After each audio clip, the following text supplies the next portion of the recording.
students. Today I am going to discuss a new topic. That's title is types of non-verbal communication. ठीक है, कहता है कि आज के क्लास में मैं आपको ये पढ़ाऊंगी कि नॉन वर्बल कम्युनिकेशन का क्या क्या टाइप है. ठीक है, तो there are many different types of non verbal communication. कहता है कि नॉन वर्बल कम्युनिकेशन कई टाइप का होता है और बॉडी लैंग्वेज इंक्लूड. कहता है कि नॉन वर्बल कम्युनिकेशन ही आपका क्या कहलाता है, बॉडी लैंग्वेज कहलाता है. तो यहाँ पे इस क्लास में मैं आज आपसे डिस्कस करूंगी कि कौन कौन सा नॉन वर्बल कम्युनिकेशन का क्या है टाइप्स है. तो सबसे फर्स्ट है बाबू जो मैं डिस्कस करने जा रही हूँ, that is called facial expression. क्या है? Facial expression. समझो मेरी बात को, ठीक है. Point noted. कहता क्या है कि the human face is extremely expressive. कहता है कि मनुष्य का, व्यक्ति का चेहरा सबसे ज्यादा क्या होता है, प्रभावकारी होता है. Able to convey countless emotions without saying a word. कहता है हमारा चेहरा इतना ज्यादा इफेक्टिव होता है कि वो काउंटलेस एक्सप्रेशन दे सकता है. जैसे जब आप गुस्से में हैं तो बोलने की जरूरत नहीं है, आपके चेहरे से ही पता चल जाता है कि आप क्या हो, गुस्से में हो. ठीक है, आप हैप्पी मूड में हैं तो आपके चेहरे से ही पता चल जाएगा कि क्या है, आप हैप्पी मूड में हैं.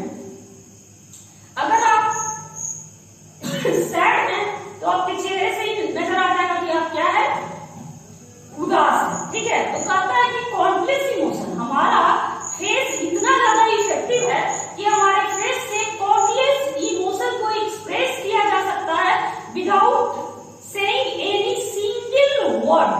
Are you getting it? बिना एक शब्द बोले हुए हमारा चेहरा, हमारा फेस इतना ज्यादा इफेक्टिव होता है कि वो क्या कर सकता है, कॉम्प्लेक्स इमोशन को एक्सप्रेस कर सकता है. ठीक है, अनगिनत एक्सप्रेशन को एक्सप्रेस कर सकता है without saying a single word. ठीक है, बिना एक शब्द भी बोले हुए वो सैकड़ों तरह का क्या दे सकता है, कॉम्प्लेक्स, जिसको कि गिना ना जा सके, एक्सप्रेशन दे सकता है. और दिस इज क्वाइट राइट. ठीक है,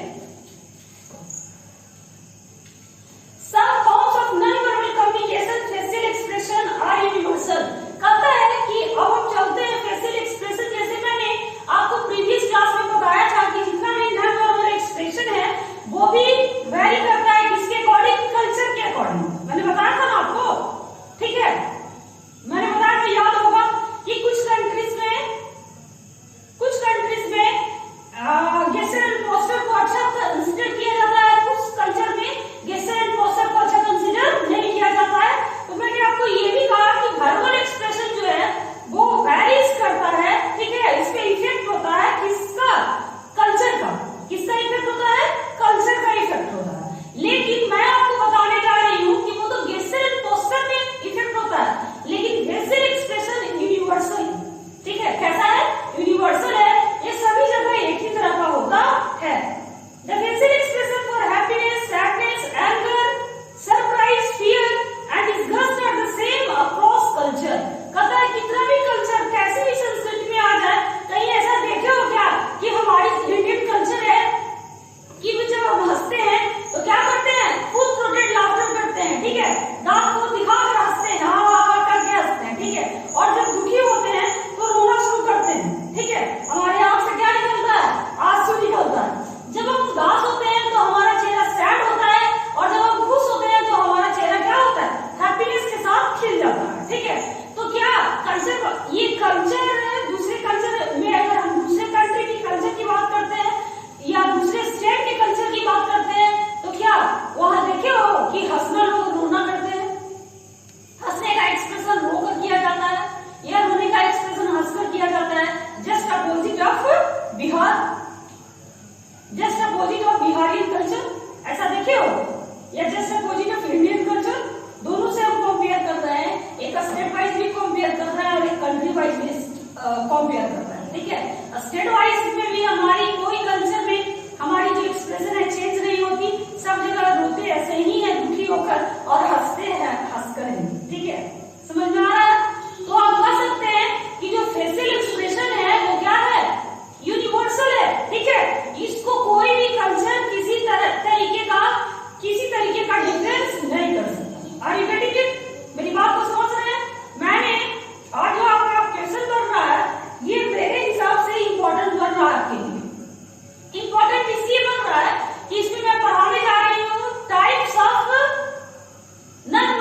walk, stand और loud their head।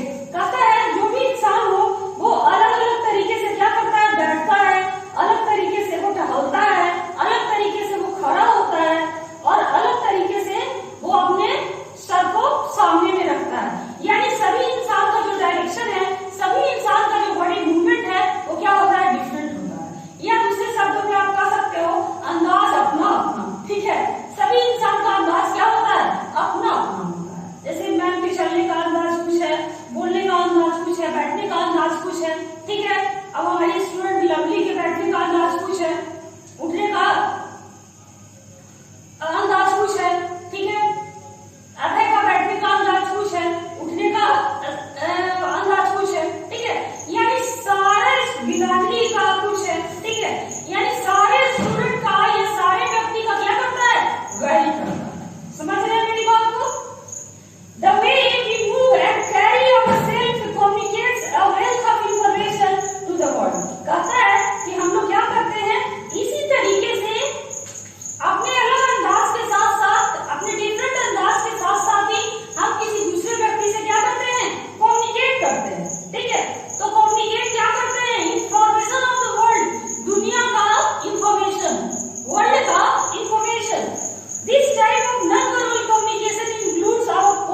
the way we look at someone can communicate many things. कहता है कि देखने का अंदाज, जिस तरीके से हम क्या करते हैं, किसी को देखते हैं, वो तरीका ही बता देता है कि हमारे दिमाग में क्या चल रहा है। ठीक है, many things including interest, affection, hostility और attraction। कहता है कि आप जिस नजरिए से किसी को देखते हैं, ठीक है, जिस तरीके से हम आई कांटेक्ट किसी के साथ करते हैं, तो ये बहुत, ये नहीं कि सिर्फ हम आपको सिंपली देख रहे हैं, आपका प्यार भी आपके आंख से दिखता है, आपकी दुश्मनी भी आपके आंख से दिखता है। ठीक है, आपकी रुचि, आप मेरे में इंटरेस्ट ले रहे हो, अब मैं क्लास में पढ़ा रही हूँ और तुम लोग मेरे क्लास में इंटरेस्ट ले रहे हो। ठीक है, तो मेरा आई कांटेक्ट और तुम्हारा आई कांटेक्ट होता है। ठीक है, हम दोनों की आई कांटेक्ट क्या होती है, आमने सामने होती है। तब हम समझते हैं कि बच्चे क्लास में हैं, और जिसकी आई कांटेक्ट मेरे पैरेलल नहीं होती, उसको हम कह देते हैं कि इस रूट की कुछ लाइनें क्या है, व्यस्त है, और उस बच्चे को, उस स्टूडेंट को हम उठाते हैं। समझो मेरी बात को। तो कहता है कि आई कांटेक्ट क्या है, ठीक है, वो दुश्मनी भी बतलाता, दोस्ती भी बतलाता, स्नेह भी बतलाता और आकर्षण भी बतलाता। आप किसी के प्रति अट्रैक्ट, ठीक है, तो वो भी बता देती है क्या, आपकी आंखें। Eye contact is also important in maintaining the flow of conversation and for gauging the other person interest and response. बिल्कुल सही बात। कहता है कि क्या करता है, कहता है कि आई कांटेक्ट क्या करता है, किसी भी कन्वर्सेशन को, किसी भी कम्युनिकेशन को क्या करता है, मेंटेन करता है, उसके फ्लो को क्या करता है, मेंटेन करता है। जैसे मैंने ये बात अभी बताया कि अगर तुम्हारा आई कांटेक्ट मेरे आई कांटेक्ट से नहीं होता, तो हम समझ जाते हैं कि you are not interested in my class, तुम मेरे क्लास में इंटरेस्टेड नहीं हो। ठीक है, लेकिन अगर तुम मेरे क्लास में इंटरेस्टेड नहीं भी हो, तुम्हारे दिमाग में कुछ चल रहा है, लेकिन तुम्हारी आंखें मेरी तरफ देख रही हैं, तो मैं समझ जाती हूँ कि स्टूडेंट्स क्या है, क्लास में है, और वो क्या कर रहे हैं, मेरे लेक्चर को माइंडफुली क्या कर रहे हैं, सुन रहे हैं।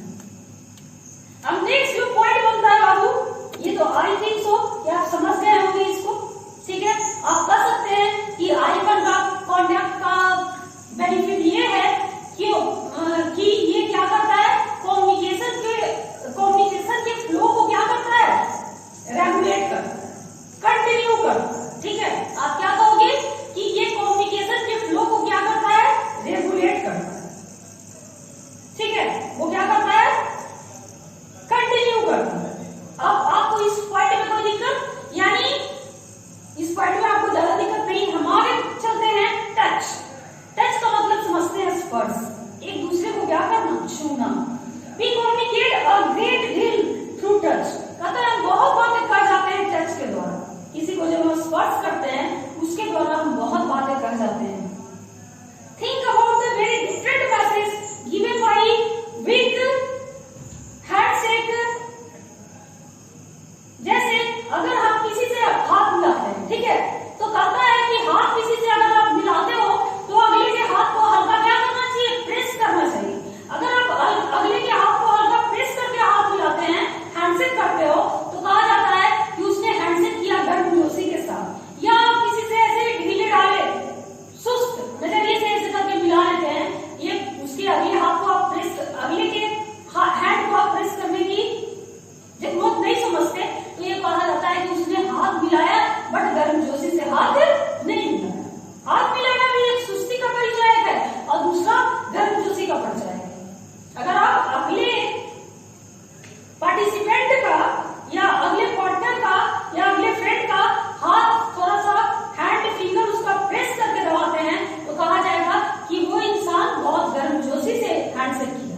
लेकिन ऐसे ही आप नॉर्मली ऐसे कर लेते हैं, तो उसको कहा जाता है कि ऐसे ही सुस्त टाइप से किया था। ठीक है, फिर कहता है as warm bear hug a patronizing pat on the head। कहता है कि ये वार्म बियर हग, जैसे एक बच्चा किसको, एक मदर किसको करती है, गोद में लेती है अपने बच्चे को। ठीक है, तो लगता है कि अपने बच्चे को क्या कर ले, ठीक है, अपने बच्चे को वो पूरे तरीके से ऐसे करके पकड़ लेती है। ठीक है, फिर कहता है patronising PAT on the head. हमारे सर पे कोई रक्षक का हाथ ऐसे रखता है, ठीक है, घबराना नहीं, मैं हूं। तो ये बोल नहीं रहा, ठीक है, उसने हाथ दिया अपना, ऐसे किया, इसका मतलब क्या है,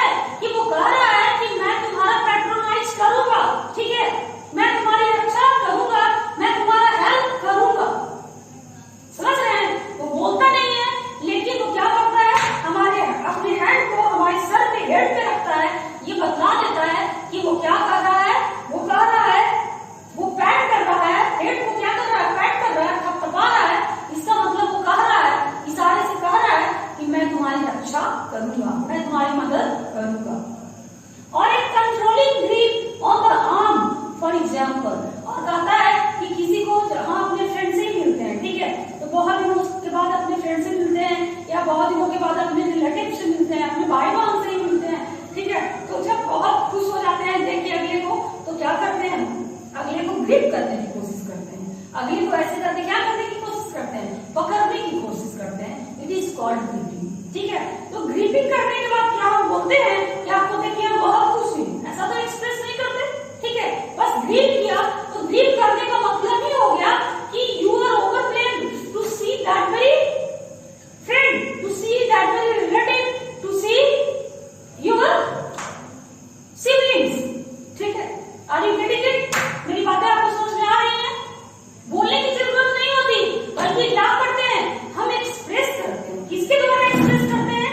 तो टच के द्वारा, ठीक है। एक टच बतला देता है, जैसे मैं अपने बच्चे को ऐसे करके लेती हूँ गोद में, तो क्या मैं कहती हूँ मैं तुम्हें बहुत प्यार करती हूँ, ऐसा तो बात नहीं बोलती हूँ। हाँ, उसको लेते हैं, इसका मतलब वो समझ जाता है कि मम्मा क्या कर रही है, तो मम्मा प्यार कर रही है, ठीक है।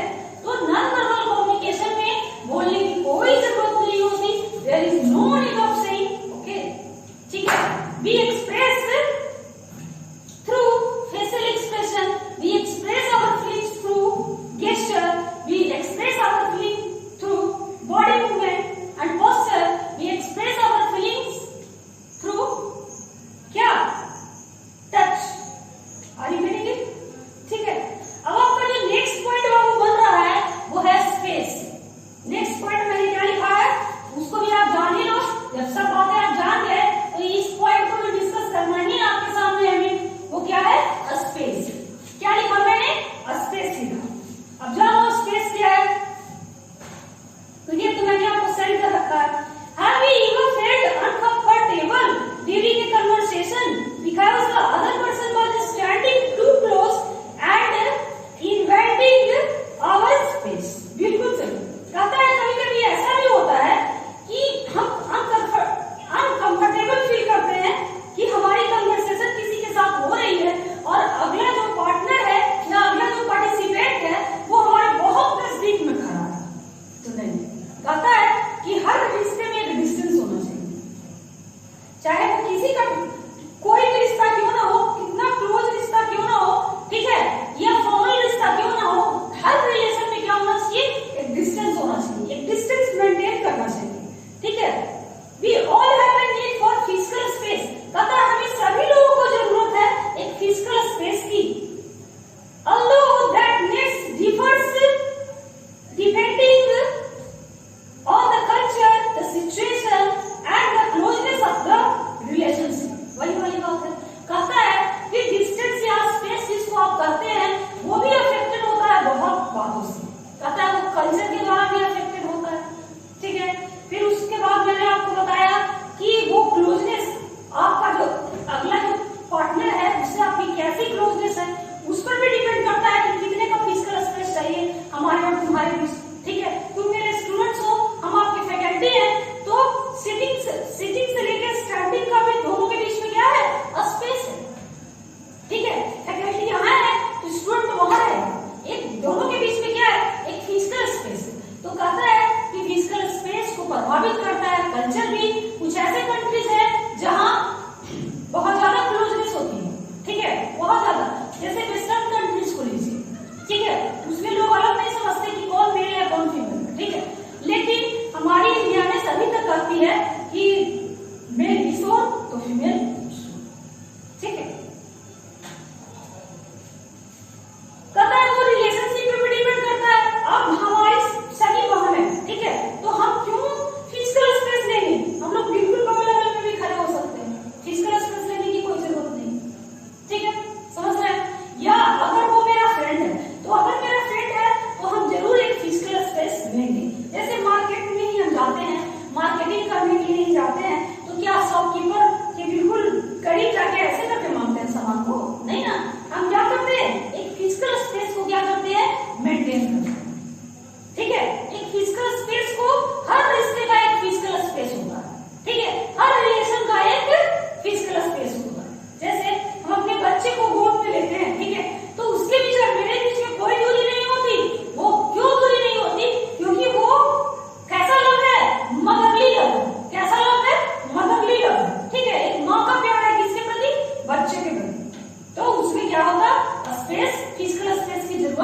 नहीं। तो आप दूसरे शब्दों में कह सकते हैं कि फिजिकल स्पेस भी जो है वो डिपेंड करता है कल्चर पे, वो डिपेंड करता है रिलेशन पे, और वो डिपेंड करता है आपके क्लोजनेस पे, कि अगले पार्टनर से आपकी कैसी क्लोजनेस है, अगले पार्टनर का से कैसा relationship. We can use the physical space to communicate many different non-verbal messages, including signals of intimacy and affection, aggression और dominance। बिल्कुल सही कहता है कि ऐसा नहीं है कि सिर्फ हम फिजिकल स्पेस जब देते हैं तो इसमें ऐसा नहीं है, हम फिजिकल स्पेस के द्वारा कुछ सिग्नल्स भी देते हैं, हम फिजिकल स्पेस के द्वारा इंटिमेसी भी दिखाते हैं, और फिजिकल स्पेस के द्वारा अपना प्यार भी दिखाते हैं, और फिजिकल स्पेस के द्वारा अपना एग्रेशन भी दिखाते हैं, और फिजिकल स्पेस के द्वारा अपना डोमिनेंस भी दिखाते हैं। ठीक है, ये सारा जो फीलिंग्स है, ठीक है, ये सारा फीलिंग्स कवर करता है कौन? स्पेस। यानी दूसरे शब्दों में आप कह सकते हैं कि मैम ने बताया कि फिजिकल स्पेस से अफेक्शन भी दिखलाया जाता, ठीक है, अटैचमेंट भी दिखलाया जाता, अफेक्शन भी दिखलाया जाता, इंटीमेसी भी दिखलाया जाता, ठीक है, और सिग्नल्स भी दिया जाता, एग्रेसिवनेस भी दिखलाया जाता, और डोमिनेंस भी दिखलाया जाता। Are you getting it? मेरी बातें आपको समझ में आ रही है? ठीक है, अगर आपको स्पेस वाले टॉपिक में कुछ क्या हो, प्रॉब्लम हो, तो आप सेंड कर सकते हो अपने व्हाट्सएप पे कि मैम मेरे को इस पॉइंट में क्या था, प्रॉब्लम था। ये बातें सिर्फ आपके एग्जाम्पल पॉइंट ऑफ व्यू से ही नेसेसरी नहीं है, ये बातें इसलिए आपका सिलेबस को क्या कर दिया गया है, चेंज कर दिया गया है कि आप उसकी प्रैक्टिकल नॉलेज जाने। ठीक है, कम्युनिकेशन इंग्लिश की आप क्या जाने, प्रैक्टिकल यूज जाने, क्योंकि बीटेक की डिग्री के बाद आपको कॉर्पोरेट सेक्टर ज्वाइन करना है, आपको ऑफिस ज्वाइन करना है, आपको कंपनी ज्वाइन करना है, और कंपनी ज्वाइन करना है तो ये सब क्या है जो मैं पढ़ा रही हूँ, सॉफ्ट स्किल्स हो गया, प्रोफेशनल स्किल्स हो गया, नॉन वर्बल कम्युनिकेशन हो गया, यही सब आपको परफॉर्म ही करना है। ठीक है, वहां भी आपको अपने कलीग्स के साथ रहना है, तो कलीग्स के बीच में भी क्या होता है, फिजिकल स्पेस होता है, फिजिकल स्पेस को आपको क्या करना है, मेंटेन करना है। तो लैब का कोर्स सिर्फ एग्जामिनेशन पॉइंट ऑफ व्यू से इंपॉर्टेंट नहीं है, ये आपका प्रैक्टिकल, आपको यही सब चीजों का प्रैक्टिकल किया जाएगा। ठीक है, समझ में आ रहा है, समझ में आ रही है मेरी बात? अगला जो पॉइंट बन रहा है वो क्या बन रहा है, वॉइस, आवाज। वॉइस समझते हैं, टोन। ठीक है, हमारे बोलने की शैली, जैसे मैंने अभी बताया नहीं लेकिन आप जान लो, there are 2 types of tone. ठीक है, first is called rising tone, second is called falling tone. Tone को ग्लाइड करके बोलना है। अगर मैं टोन बोलूं, सिंपली टोन बोलूं तो ये टोन हो जाएगा, लेकिन अगर कुछ बीआरटी का यूज करते हो तो टोन को क्या बोला जाता है, टोन। ठीक है, ट को थोड़ा सा क्या करना है, हल्का ठा करना है, और आपको क्या बोलना है, ब्रिटिश इंग्लिश बोलना है।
क्वेश्चन आपके लिए वीडियो शॉर्ट नोट्स के लिए भी, और अगर लॉन्ग क्वेश्चन बनाता है तो लॉन्ग क्वेश्चन भी।